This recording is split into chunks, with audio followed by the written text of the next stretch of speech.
Bonsoir à tous et bienvenue dans le 18h de Public Sénat.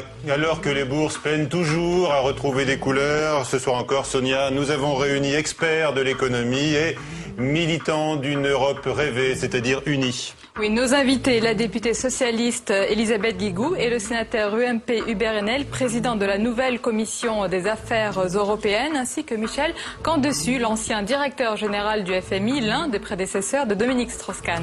Les titres ce soir, Jean-Marie Gustave Leclésio, couronné du Nobel de littérature, auteur exigeant et au large public. L'écrivain a séduit l'Académie suédoise pour son idéalisme et sa critique de la civilisation matérialiste, sujet d'actualité. Des marchés toujours volatiles, Paris reste dans le rouge à moins 1,55%, entraîné par la baisse des valeurs financières à Wall Street. Le secteur du bâtiment redoute le chômage de masse avec la baisse de la construction. La Caisse des dépôts va acquérir 10 000 logements. Nicolas Sarkozy dévoile au mondial de l'automobile son plan pour les voitures propres, 400 millions d'euros à la clé. L'État absent du ferroviaire, nous dira dans cette édition Hubert Haenel. Les carnets noirs de la République, un scandale d'État. Sous ce titre, Le Point dévoile ce matin les notes d'Yves Bertrand, ancien patron des RG, des notes que nous présentera notre confrère du Point, Jean-Michel Decugis. Et l'actualité ce soir, bien sûr, c'est le Nobel de littérature décerné à Jean-Marie Gustave Leclésio. Il faisait figure de favori et les pronostics n'ont pas, ils étaient démentis. Aucun écrivain français n'avait été récompensé depuis Claude Simon en 1985. Leclésio qui est récompensé pour son œuvre, je cite, de la rupture, de l'aventure poétique et de l'extase sensuelle, selon l'Académie suédoise. On a recueilli tout à l'heure sa réaction à chaud. Et on l'écoute. Je crois que c'est, comme tous les prix littéraires, c'est une grande chance, parce que le prix littéraire, ça donne le temps et c'est un encouragement. Et bon, c'est à tout âge de la vie, quand c'est au bien, c'est bien de recevoir un prix littéraire. Il faut continuer à lire des romans, parce que je crois que le roman est un très bon moyen d'interroger le monde actuel, et sans avoir de réponse qui soit trop schématique, trop automatique. Le romancier, ce n'est pas un philosophe, ce n'est pas un technicien du langage parlé, c'est quelqu'un qui écrit avant tout et qui, au moyen du roman, pose des questions. Et voilà, donc je crois que s'il y a un message que je dois livrer, c'est celui-là, poser des questions. Voilà, et après cette récompense, les réactions sont bien sûr nombreuses. Le chef de l'État, Nicolas Sarkozy, a salué avec une immense fierté l'attribution de ce prix Nobel à un citoyen du monde, fils de tous les continents et de toutes les cultures. Nicolas Sarkozy débloque donc 400 millions d'euros pour les voitures propres. Oui, l'annonce a été faite tout à l'heure au mondial de l'automobile. C'est donc un vaste plan de soutien aux voitures propres qui est prévu.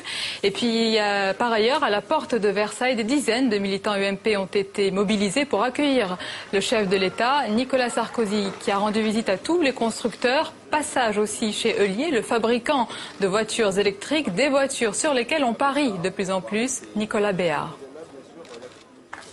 Un plein à 2 €, c'est peut-être pour bientôt. La technologie en tout cas est prête. Jusqu'à présent, le problème des voitures électriques, c'était l'autonomie. Le problème est résolu. En fonction de ce que recherchent les constructeurs automobiles, on est capable de leur offrir entre 100 et 200, voire 250 km d'autonomie.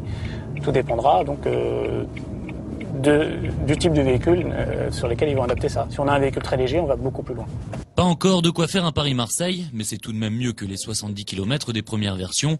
Le groupe Dassault a mis au point des batteries plus performantes, le bilan écologique est irréprochable, la consommation imbattable, 1 € les 100 km, et en plus c'est dans l'air du temps. Le chef de l'État a promis aujourd'hui des investissements massifs. La France va s'engager dès maintenant dans un vaste plan de recherche et de soutien aux véhicules décarbonés, c'est-à-dire de véhicules ayant le plus faible niveau d'émission de CO2 possible, qu'il s'agisse de véhicules entièrement électriques ou de véhicules hybrides rechargeables. Renault a d'ores et déjà signé un partenariat avec EDF. De leur côté, les écologistes émettent des doutes. L'électricité en France est essentiellement produite par les centrales nucléaires. En attendant, avec un baril à près de 90 $, l'alternative reste séduisante. Voilà le gouvernement qui va donc aider les voitures propres, mais il doit aussi investir pour remettre à l'État le réseau ferroviaire, demande le sénateur Hubert Haenel dans un rapport qu'il nous présente dans un instant. La baisse des taux directeurs et l'appel de Jean-Claude Trichet n'auront pas eu l'effet escompté. Oui, face au désarroi des boursiers, le gouverneur de la Banque centrale européenne a tenté de mettre tout son poids dans la balance. Reprenez vos esprits, a-t-il lancé aux investisseurs. Mais après un léger redressement, les marchés sont de nouveau à la baisse. Alors tout a-t-il été tenté pour endiguer cette crise? Fabrice Cunet. Nouvelle journée de baisse sur les places boursières. État et Banque centrale multiplient pourtant les mesures anti-crise ces derniers jours. Quelques leviers existent encore. C'est un levier qui consiste à refinancer les banques au niveau européen. Ça, c'est au gouvernement de le mettre en place. Ça a commencé à être fait au Royaume-Uni. Il faudrait peut-être le faire de façon plus globale. Enfin, la troisième chose, ce sera un traitement social de la crise. Un traitement social reviendrait par exemple à aider les revenus les plus faibles. Mais quelle que soit la solution retenue, dans ce centre d'études, on ne croit plus à une résolution de la crise. En Europe, il y a quelques mois, c'était sans doute encore possible. Aujourd'hui, il y a des facteurs tellement forts de dégradation de la conjoncture que les mesures ne feront qu'atténuer, mais on aura malgré tout une récession en 2009. Pour les gouvernements européens, pas question de parler de récession. Les mesures prises doivent limiter les effets de la crise sur l'économie réelle, et en particulier le chômage. Alors, tout a-t-il été tenté? On sait que des réunions importantes se dérouleront ce week-end à Washington. Nous poserons la question dans un instant à Michel Candessu, l'ancien directeur du FMI, qui est avec nous ce soir. Les mairies, en tous les cas, se présentent comme des victimes de la crise financière. Oui, on savait que les Français et les PME avaient de plus en plus de mal à obtenir des prêts auprès des banques. Ils ne sont pas les seuls. Les mairies n'arrivent pas non plus à boucler leur budget 2008 et les difficultés persistantes de la banque Dexia aggravent cette situation. Regardez le reportage en banlieue parisienne à Sarcelles, Élisée Cardi. Ce gymnase devait être détruit et reconstruit. Trop vétuste, il était devenu dangereux. C'est un projet qui, en convention initiale, se fixait à 4 millions d'euros et qui, aujourd'hui, compte tenu des contraintes techniques qui sont apparues dans la manière dont cet équipement est implanté dans ce quartier, dans cette ville, ajoute une plus-value de 2 millions d'euros complémentaires, ce qui est une somme. Comme pour la plupart de ces projets de rénovation, la mairie a donc demandé des fonds à l'État par le biais de l'ANRU, le Fonds de rénovation urbaine, et demandé un prêt bancaire. Mais depuis la crise, les banques ne prête plus. Donc on a plusieurs centaines de millions d'euros d'investissement prévus, sauf que la part de la ville est généralement financée par l'emprunt. Or aujourd'hui, les banques commencent à nous alerter en disant qu'elles ne prêteront pas au titre de 2009, en particulier Dexia, qui est en grande difficulté. Et donc l'ANRU également nous dit que les moyens de l'ANRU sont limités. Et donc le risque réel pour une ville comme celle-là, qui est en pleine rénovation, c'est qu'en 2009, les chantiers s'arrêtent. Comme à Sarcelles, les maires des villes de banlieue craignent pour leurs projets et s'en remettent à l'État. Il est clair qu'il faut que l'État soutienne fortement Dexia. C'est la banque des collectivités locales. Donc si on souhaite que les collectivités locales continuent à porter le pays, à structurer le pays, eh bien il faut que la banque Dexia, qui est le partenaire de beaucoup de communes en France, elle doit être soutenue par l'État. À Sarcelles, pas moins de 7 écoles auraient besoin d'être rénovées. Le maire craint que cette crise financière ne vienne ralentir un peu plus le programme de réhabilitation. Et avec la crise financière, l'économie réelle est également touchée, avec des menaces encore plus fortes, Sonia, sur l'emploi. Oui, et ce sont les jeunes et les seniors qui sont les premiers touchés. Les jeunes à qui on reproche un manque d'expérience et les seniors jugés trop chers et moins productifs. C'est un reportage d'Anne-Louise de Rohan qui s'est rendue au Salon de l'Emploi. CV à la main, la plupart espèrent décrocher un poste dans une des 500 entreprises représentées dans le Salon de l'Emploi. Et notamment des jeunes qui attendent patiemment leur tour et cette fois c'est peut-être la bonne. J'ai dû envoyer des milliers de CV. Je suis tout sur Internet, j'envoie des CV sur Internet tous les soirs. Mais les plus nombreux à postuler ne sont pas forcément les plus jeunes. On a pas mal de personnes qui ont déjà une expérience, qui sont assez seniors, qui au final, à la sortie de leur CDI, n'ont pas retrouvé une expérience et donc accumulent les CDD depuis.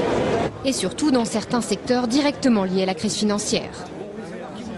Moi j'étais dans le secteur immobilier, donc c'est un secteur qui est aujourd'hui un peu en récession et effectivement le marché est beaucoup plus restreint. 40 000 chômeurs supplémentaires en août, la crise n'a épargné personne, y compris les cadres, et pour améliorer l'emploi, l'OSCE préconise donc la création d'emplois aidés. Un moyen de traiter cette hausse du chômage, c'est de relancer ce qu'on appelle les emplois aidés non marchands, de façon à limiter une remontée trop brutale du chômage et à limiter finalement l'impact de cette récession sur l'emploi. Ce que le gouvernement compte faire puisqu'il prévoit de créer 60 000 contrats aidés en plus. Et puis après le suicide d'un adolescent de 16 ans lundi soir à la prison de Metz, la garde des Sceaux Rachida Dati envisage que les détenus mineurs condamnés sur le point d'être placés en détention rencontrent au préalable un magistrat. Objectif, leur expliquer pourquoi ils vont en prison. Un commentaire peut-être, Elisabeth Guigou, bonsoir. Vous avez été garde des Sceaux. Nous sommes confrontés à ce drame terrible des suicides dans le milieu carcéral, et notamment des mineurs. C'est un des problèmes les plus difficiles, parce que c'est vrai qu'il y a trop de suicides en prison. Quand j'étais à la chancellerie, j'avais fait faire un rapport qui avait montré qu'il y avait des moments particulièrement délicats. Le retour de la garde à vue, les week-ends. Évidemment, il y a des personnes aussi qui sont particulièrement fragilisées, donc c'est une bonne idée que de suivre particulièrement soit des mineurs, soit des jeunes dont on sait qu'ils sont, ou des moins jeunes d'ailleurs, qui ont un profil psychologique, parce qu'il faut quand même savoir que la proportion de gens qui ont des problèmes mentaux en prison ne cesse d'augmenter. Donc ça aussi peut-être est une partie de l'explication. Et le surpeuplement, la promiscuité n'aide pas. Aggrave les choses parce que les surveillants de l'administration pénitentiaire n'ont pas le temps nécessaire pour s'occuper. Ils passent leur temps à tourner des clés, à organiser de façon plus compliquée les va-et-vient au sein de la prison. Donc la surpopulation rend tout, de toute façon, tout plus compliqué. Mais on sait que Madame Dati, la garde des Sceaux, avait reçu un courrier qui l'avait alerté un petit peu de la situation catastrophique dans la prison de Metz. Est-ce qu'il ne fallait pas un petit peu réagir plus rapidement ? Je ne connais pas le dossier très franchement. Je pense que à partir du moment où vous avez eu 4 suicides, on peut se demander pourquoi il n'y a pas eu des réactions à partir du premier et à plus forte raison des autres. La suite du 18h, tout de suite, donc, avec Elisabeth Guigou, avec Michel Cantu, Hubert Haenel et notre confrère du Point, Jean-Michel Descugis.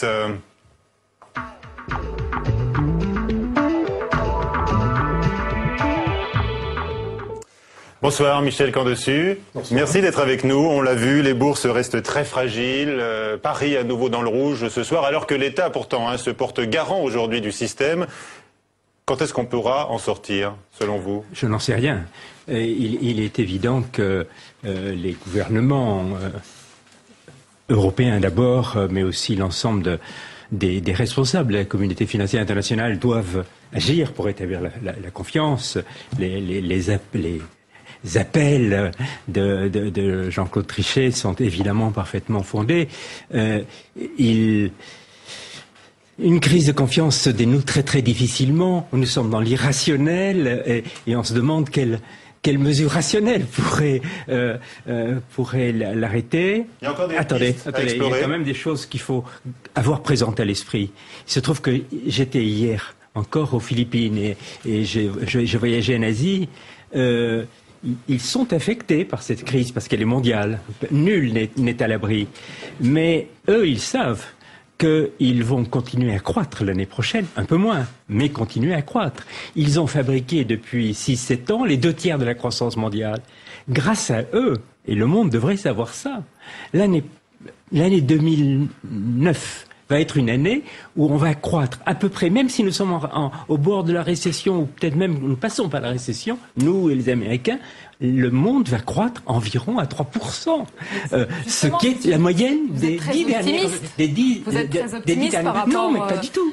Par rapport aux prévisions du FMI. Je ne suis pas optimiste. Vous êtes très pessimiste, comme tout le monde. On alimente l'irrationnel pour vous, les médias alimentent l'irrationnel. Moi, je voudrais vous donner un peu de rationnel. Je suis en train de vous dire que même si l'Europe, même si les États-Unis, c'est de la simple arithmétique, sont au bord de la récession ou en récession, grâce au dynamisme de ceux qui aujourd'hui sont les locomotives de l'économie mondiale. Ne l'oublions pas, le monde croîtra à peu près au même taux que sur la moyenne des années 90. Ce n'était pas extraordinairement brillant, mais le monde a quand même traversé cette phase. On va finir par en sortir. Ce qui aujourd'hui me préoccupe, ce n'est pas tellement ce que la semaine prochaine le G8 va faire à Washington. Ils vont certainement sortir des mesures qui devraient concourir à rétablir la confiance. Ce qui m'intéresse, c'est de savoir ce qu'il faut faire pour ne plus voir ça. Or, quel est le problème?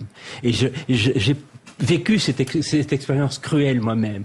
C'est que lorsque vous avez une crise grave, la crise asiatique par exemple, pendant la crise, aussitôt on se dit « Ah, il y a quelque chose à faire, plus jamais ça !» Et en 98, pendant la crise asiatique, pendant un an, on n'a parlé que de réformer la réforme de l'architecture mondiale, l'architecture financière. Et Dieu sait qu'il y a eu des colloques de toutes sortes. Bien. Pendant ce temps-là, le Fonds monétaire international essayait d'arrêter la crise et il y est parvenu.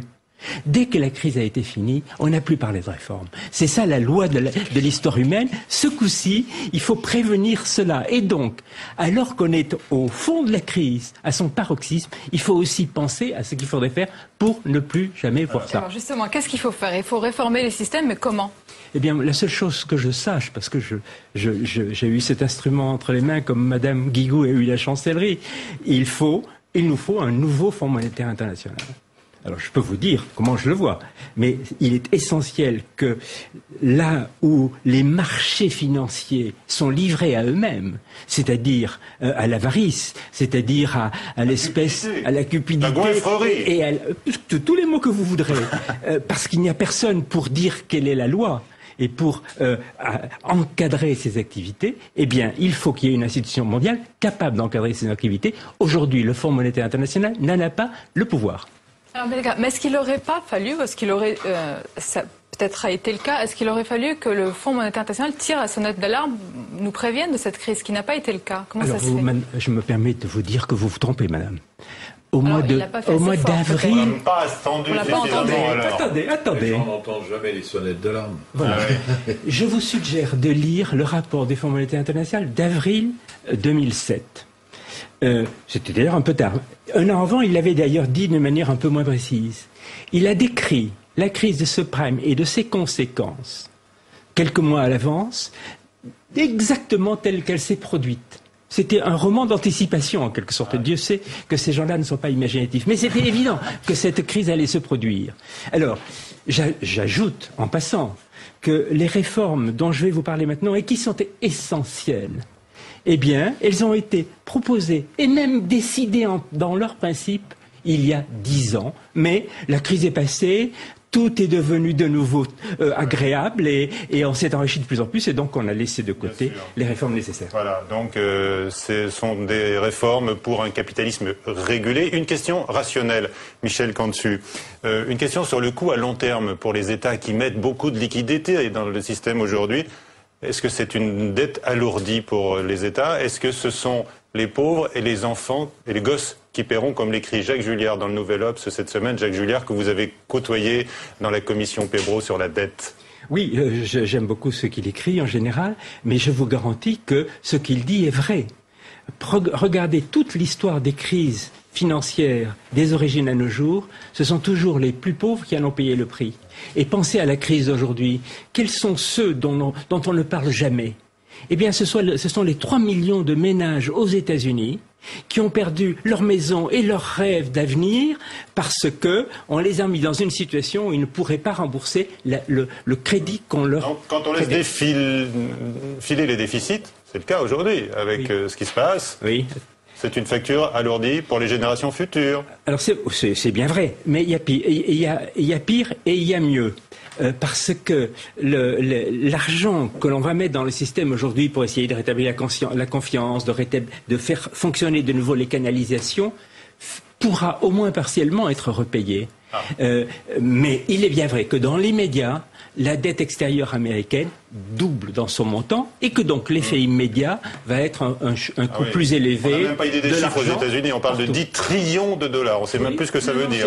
Non, c'est 1 trillion. C'est 1 trillion de dollars, ça suffit comme ça. Ah oui, ça dépend, parce que le trillion n'a pas la même définition en France et aux États-Unis. Non, c'est 1000 milliards de dollars. 1000 milliards de dollars. Alors, Elisabeth Guicou, en période de crise, c'est difficile de gouverner, que ce soit la droite ou la gauche? Oui, je vais vous répondre là-dessus. Mais je voudrais d'abord dire après Michel Cantu, d'abord je partage son analyse et ce qu'il vient de vous dire, mais c'est quand même phénoménal de voir l'écart de ces centaines de milliards de dollars qui sont consacrés à réparer des erreurs tragiques au titre de la crise financière et de voir le peu d'argent qu'on met pour lutter contre la crise alimentaire et contre la malnutrition. Le président de la Banque mondiale, Robert Zoellick, vient de tirer la sonnette d'alarme en disant quand même un peu de décence, quoi. À la base de tout ça, il y a une crise sociale, celle des gens, comme vient de le dire Michel Cantu, qui sont touchés par la perte de leur maison. On a dans le monde, je lisais là, des associations rappellent que pour sauver un enfant de la malnutrition, il faut $60 par an.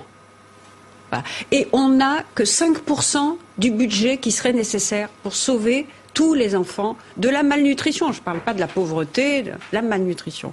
Donc on a quand même un système là international qui est à revoir, y compris là-dessus. Ne nous focalisons pas. Je crois que si les leçons de la crise de 97 et les préconisations qui avaient été faites n'ont pas été appliquées, c'est parce qu'il y a un égoïsme forcené quand même des riches, des pays les plus riches, et que il va falloir sortir de ça aussi. Alors maintenant, c'est pas facile, c'est vrai. Parce que d'abord, il faut faire face à l'urgence. L'urgence, c'est la crise de liquidité, hein, sinon c'est la thrombose. Hein.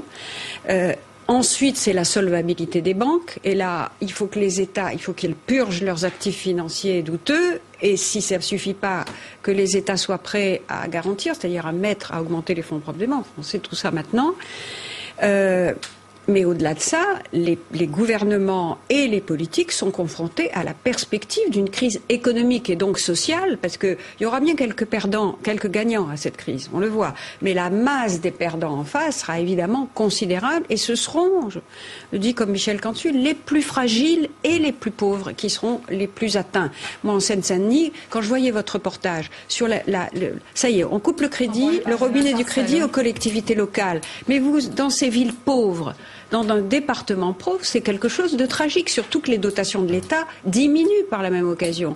Donc voilà, on est malheureusement dans cet engrenage. Dans ce contexte, l'Europe existe encore. Pourquoi les Européens ont tant de mal à trouver une solution commune et à adopter peut-être un plan de sauvetage européen commun? L'Europe, contrairement aux États-Unis, n'est pas un État fédéral, donc elle n'a pas les mêmes moyens d'action unitaire. Mais en même temps, si elle ne voit pas son utilité dans cette crise-là, ça sera un terrible échec pour elle. Hein. Bien entendu, mais en même temps, heureusement qu'on a l'euro. Et ça, c'est l'Europe. Si nous n'avions pas l'euro, en France, probablement que nous aurions des taux d'intérêt à 10, 12, 13, 14, 15% peut-être. Et nous aurions d'ailleurs, déjà, avec les déficits de nos finances publiques, notre endettement et notre déficit du commerce extérieur, nous aurions probablement, ces dernières années, dévalué 2 ou 3 fois. Vous voyez, l'euro nous protège, heureusement. Il faut faire davantage. Sur l'absence de l'Europe aujourd'hui. En calme, on tourne en rond. Aujourd'hui, on a l'épée dans les reins. On l'a bien vu avec la crise de Géorgie, avec les problèmes que nous avions avec la Russie. Aujourd'hui, il y a cette crise financière grave. Je constate que l'Europe change de posture pratiquement tous les jours, mais ça va plutôt en s'améliorant. Une prise de conscience qu'on ne peut pas faire chacun pour soi, comme le suggérait à un moment donné samedi Madame Merkel, mais qu'il faut un minimum de cohérence, de coordination et de solidarité. Donc c'est à la fois regrettable et c'est en même temps salutaire.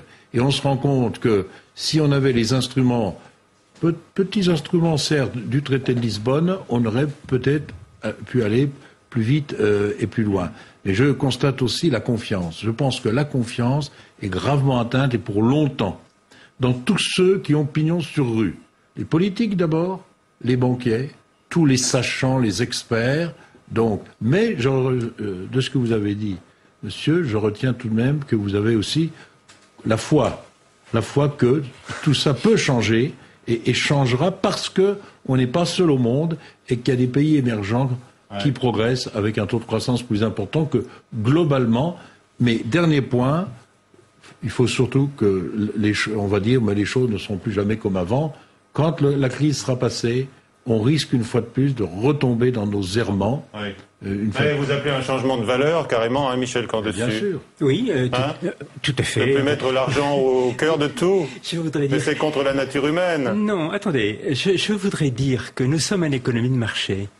Et que si vous revenez au fondement de l'économie de marché, c'est-à-dire à Adam Smith, eh bien, vous verrez qu'il vous dit que l'économie de marché ne peut fonctionner et produire tous ses bienfaits que si l'homme respecte l'autre, que s'il n'est pas animé seulement par l'avarice, par la recherche du profit illimité, mais qu'il tient compte des besoins de sa communauté. Très bien. Ben, on verra. On le souhaite tous, en tous les cas. Hein. Mais ce sont les valeurs de l'Europe. Oui. Et j'ajouterais que ce sont aussi des valeurs judéo-chrétiennes. Voilà. Bien sûr. Alors, les valeurs. En un mot, Elisabeth Guigou, est-ce que le Parti socialiste qui refuse l'union nationale pourrait au moins faire l'union sacrée dans ses rangs en vue du concret, ne présenter qu'une seule motion face aux circonstances incroyables que nous vivons? Nous ne refusons pas l'union nationale. Nous avons fait des propositions dans le débat. Vous mettez des conditions. Bah oui. Bien sûr. Pour faire l'union, il faut être deux. D'accord. Sur le PS, une seule motion. S'il y en a toujours un qui court derrière l'autre, ça peut pas marcher. Donc nous avons proposé, par exemple, de revoir tout le budget pour 2009. Parce que ça n'a aucun sens aujourd'hui de faire un budget d'austérité qui va diminuer les crédits de l'emploi de 5%, les crédits du logement de 7%, les dotations aux collectivités locales, dans la situation où nous sommes. Encore moins que d'habitude. Alors, si le gouvernement veut faire un pas vers nous là-dessus, certainement que nous serons intéressés. Hubert Haenel, revenons à l'annonce de Nicolas Sarkozy au mondial de l'automobile, 400 millions d'euros pour les voitures propres. Qu'est-ce que vous dites, moi, je vous dis que si on mettait 200 millions pour le chemin de fer, pour le ferroviaire, ça serait un sacré progrès. Et ça permettrait d'entretenir notre réseau, d'avoir plus de trains sur le réseau et d'avoir plus donc de monde dans les trains. Et c'est l'urgence, c'est une urgence aussi. Oui. Moi, je crois que ça, c'est peut-être plus facile, mais l'un n'empêche pas l'autre. Mais je suis étonné tout de même qu'on annonce comme ça 400 millions pour la voiture et que en même temps on retire au budget 2009 65 millions d'euros pour RFF, Réseau Ferré de France. Alors vous pointez dans un rapport la confusion justement entre la SNCF et le Réseau Ferré de France. Tout de même, Hubert Haenel, j'ai vu, il y a 2000 lignes, 2000 kilomètres de lignes nouvelles qui sont prévues dans le Grenelle de l'environnement. Vous y croyez ? Je vais vous dire, il faut se méfier. Actuellement, on investit beaucoup, apparemment beaucoup dans le ferroviaire, mais on investit beaucoup dans les lignes nouvelles, mais beaucoup moins dans l'entretien du réseau classique. Et je ne suis pas sûr qu'il faille absolument le tout TGV. Si on entretenait mieux nos lignes, on pourrait faire circuler des trains à 140, 160, 200, voire 220 à l'heure comme en Alsace. Très bien, merci. Jean-Michel Decugy est avec nous. Bonsoir. Bonsoir. On parlait des valeurs, il y a un instant, les valeurs de l'Europe, les valeurs de l'état de droit. Vous dénoncez... Je vois venir. Ah oui, c'est écrit en gros à la une du Point, un scandale d'État. Oui. Les carnets noirs de la République, expliquez-nous. D'abord, qui est Yves Bertrand? Yves Bertrand, ça a été le patron des renseignements généraux pendant 12 ans. Il a vu 8 ministres de l'Intérieur passer et il est resté toujours à son poste. On peut demander un record, oui. Donc, pour quelles raisons elles sont multiples, les explications. Mais en tout cas, il notait tout dans ses carnets. Sur des carnets. Parce qu'il avait une mauvaise mémoire. Paraît-il. Mais tout, c'est-à-dire alors tout, le quotidien le quotidien, c'est rendez-vous chez le dentiste. C'est un peu, on est entre le roman noir, si vous voulez, et l'inventaire à l'après-vert. C'est-à-dire que vous avez à la fois tous les coups tordus, ces enquêtes secrètes, ces donneurs d'ordre, le nom de ces donneurs d'ordre, le nom de ces informateurs, ce qui est pas rien quand même pour un patron des renseignements généraux, donner le nom de ces informateurs. Rétribués, notamment. Oui, vous parlez des journalistes. Moi, je trouve ça inquiétant. C'est très inquiétant. Hubert Haenel trouve ça inquiétant. En plus, si vous voulez. Qu'un commissaire révèle, quand il n'est plus en fonction des choses, il est tenu à une certaine obligation. Il ne révèle pas. Jean-Michel Decugy, comment est-ce que vous avez mis la main? Vous n'allez pas nous le dire vraiment, mais enfin, on sait que les carnets ont été saisis par la justice dans le cadre de l'affaire Carstream. Les parties civiles ont eu accès au dossier, donc sans doute vous ont montré certaines choses. Il n'y a pas de facsimilé, en tous les cas, dans le Point. Non. Concrètement, on n'est pas sous le Rosen. Quelles étaient ces cibles? Vous les avez identifiés? Il y a énormément de cibles, et en tout cas, disons qu'il a toujours travaillé, on va dire, pour un même homme, qui s'appelle Jacques Chirac. Et puis, il est, si vous voulez, à un moment, on va parler de 2002, enfin, la présidentielle de 2002, il y a eu, entre 2000 et 2002, un certain nombre de personnes qui pouvaient représenter un danger pour Jacques Chirac. Des exemples concrets. Oui. Alors, il y a eu Charles Pasqua, parce qu'à un moment, il était à la tête du RPF, qu'il avait fait un gros score aux européennes, il avait fait 13% devant Sarkozy, d'ailleurs. Et puis, il y a eu Lionel Jospin, qui était le candidat de la gauche, et qui était son concurrent principal. Et c'est vrai qu'à travers les carnets, en amont de la présidentielle, on voit qu'il collecte un certain nombre d'informations sur Lionel Jospin, sur son entourage. Sa famille, sa sœur, Châtelet. Une lointaine cousine.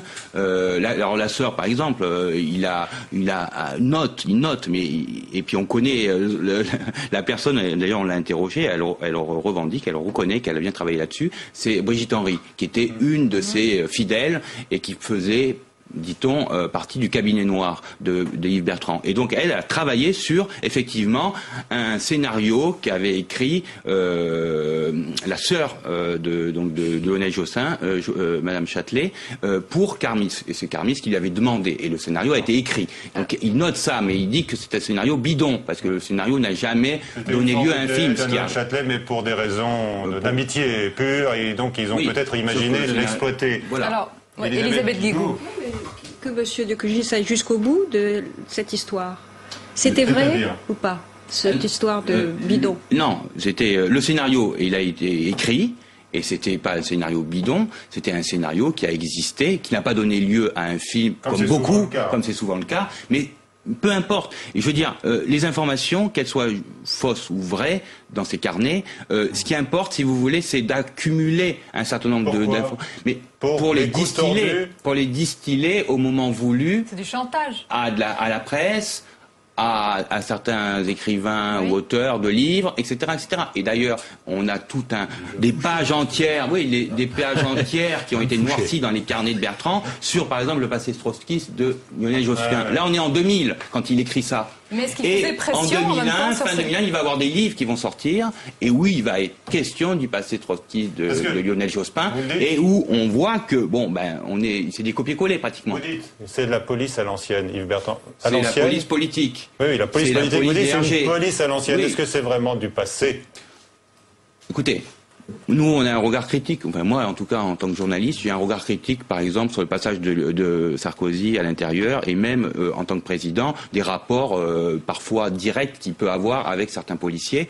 Et je crois que là, il y a un aspect assez dangereux dans ça. Mais ce qu'il faut reconnaître à Sarkozy, c'est que, étant donné qu'il a été la victime d'un type comme Bertrand, puisque Bertrand a travaillé aussi sur Sarkozy, contre Sarkozy, puisque Sarkozy a été à un moment on va dire un concurrent de Jacques Chirac.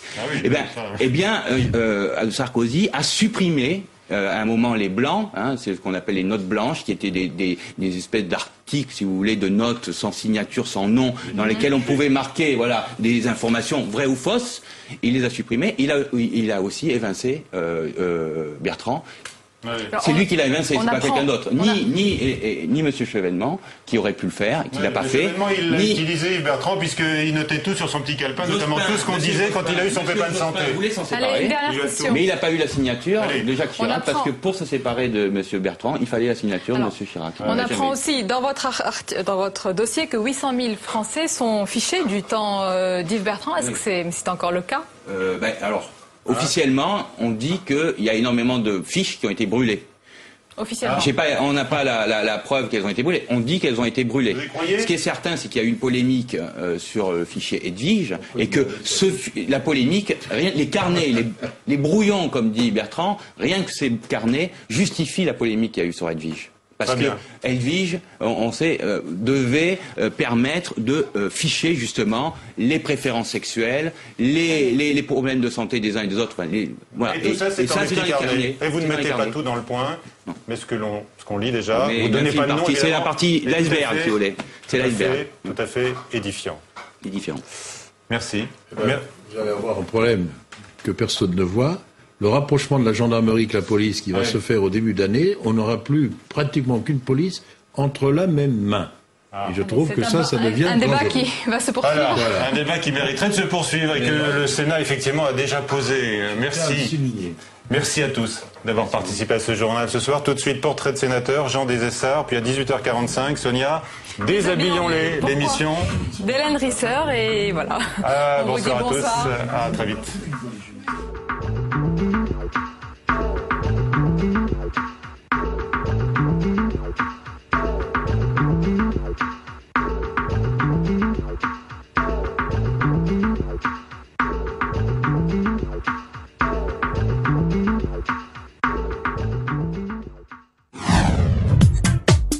Rendez-vous ce soir pour un numéro spécial de Bouge la France. La planète financière est en crise. Citoyens, contribuables, salariés, chefs d'entreprise, quelles seront les conséquences de ce cataclysme sur votre vie quotidienne? Jusqu'où la crise peut-elle aller? Et surtout, que faire pour en sortir? Retrouvez Pierre Sled et ses invités à partir de 22h pour une émission exceptionnelle de Bouge la France, en direct ce soir sur Public Sénat.